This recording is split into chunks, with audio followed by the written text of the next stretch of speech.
So as we get closer to the Six Nations, England and Scotland, they've both picked up some significant injuries. So I want to talk about who potentially replaces them in the team.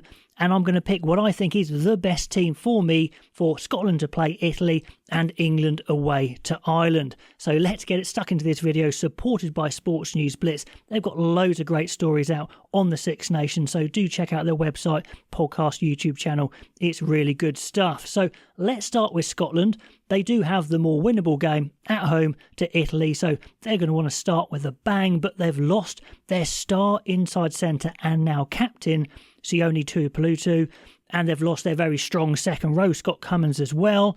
But it does look like Gregor Townsend almost seems to have predicted this before it happened. He didn't, but they've got 5 second rows and 5 centres, so they're actually pretty well covered in that squad already. So I don't think they've called anyone else in.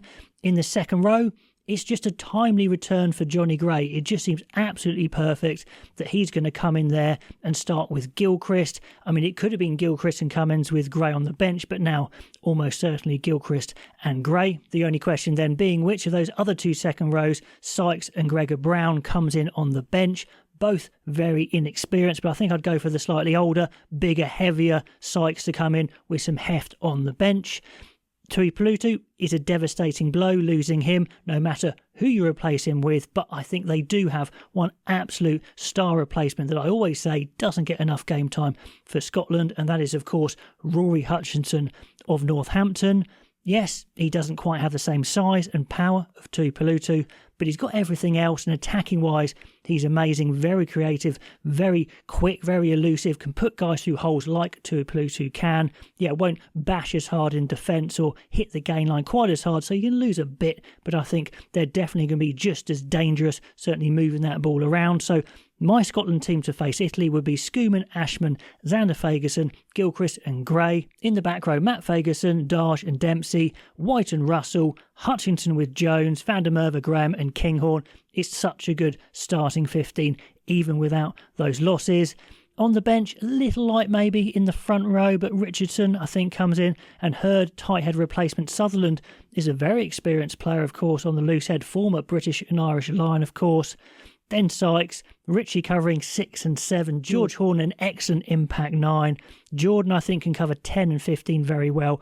And because they are replacing the centre with Hutchinson, who's a bit lighter, I'd have McDowell as well. Stephen McDowell giving some centre size if needed on the bench. Then let's move on to England. And just a reminder, we're going to be playing the My Starting Lineup game, where if you predict the correct starting lineup exactly for England and Wales, the Six Nations 4, then you get prizes. You go into a draw for a prize. It's all good fun.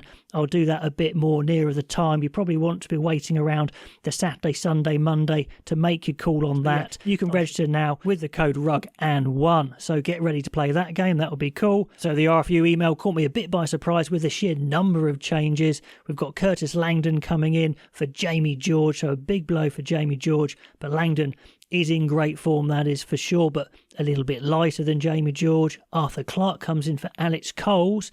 He could have gone for Yules or someone like that, or Johnny Hill, but he's gone for a younger player, which is promising, looking to the future a bit there. I think that's the good call.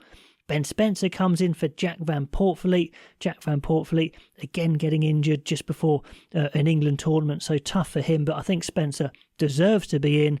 Many of you guys were saying he needs to play faster, does Ben Spencer, but I think he can. I do think he has got that all-round game. He just has to adapt to it if he's asked to play that sort of game, of course.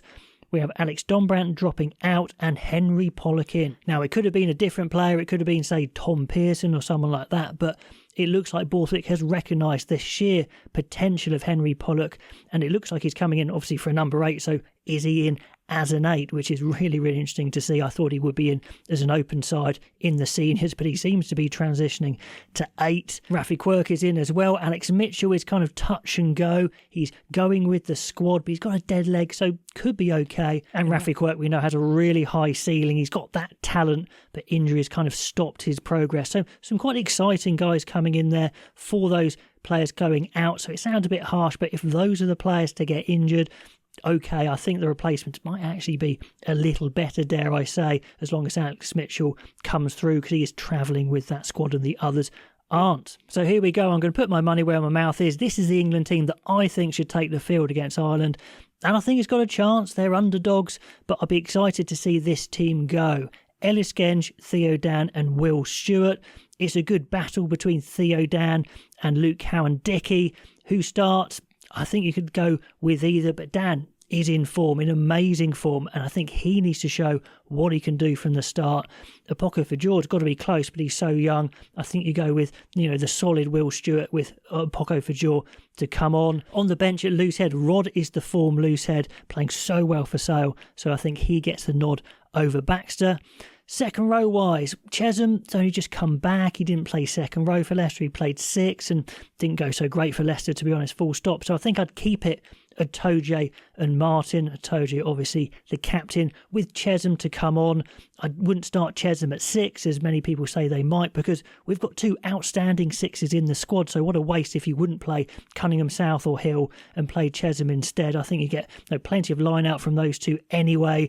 I don't think you have to play Chesham there. And Cunningham South kind of came good at the right time, had the best game for Quins for a long time in the Champions Cup, and I think showed he can be a starter. So actually I think he edges it, changing my mind there, having Hill on the bench, Cunningham South starting, but both of those 2 I think could be fantastic 6s for England going forward. So I'm optimistic about that one. And I think you've got to see that combination of Ben Earl at 7 and Tom Willis at 8. Not 100% that Earl's going to make every tackle or get over the ball every time. He's a bit more of a runner, but I think it's worth looking at to see if it works. Ben Earl, Tom Willis, so much power and pace, and the size of Willis. Really like this combination with Ted Hill on the bench. I think it's probably the strongest back row I've seen for England for a long time, if we see it, of course. Hopefully Alex Mitchell gets fit. If not, I would start Ben Spencer. I do have faith that he can do better than he's done for England so far. And it's such a hard call at 10. You've got 2 fullbacks there who I wouldn't really want to play because, they are a bit flawed defensively. Daly is weak in the tackle. We saw that in the Champions Cup getting run over. Stewart isn't weak in the tackle, but we know his agility isn't great. But what's the most sensible call to make? Well, I think Marcus Smith has to be given the role at 10 to continue that from the autumn. He's playing really well.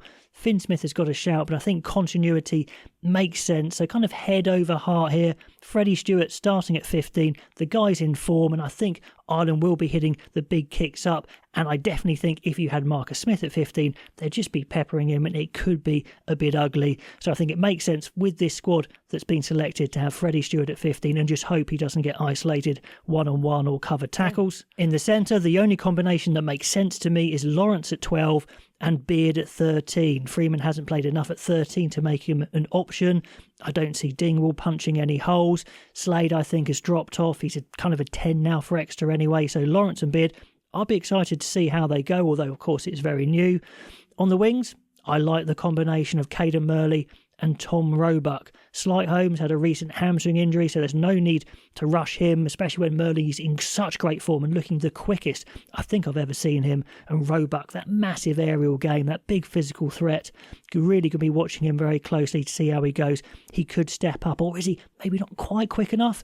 A few questions there, and then Stewart, like I said, at 15. And rounding off on the bench, Ben Spencer, who needs to play faster, but like I said, I think he can. And he's got all those physical attributes, that amazing kick, etc.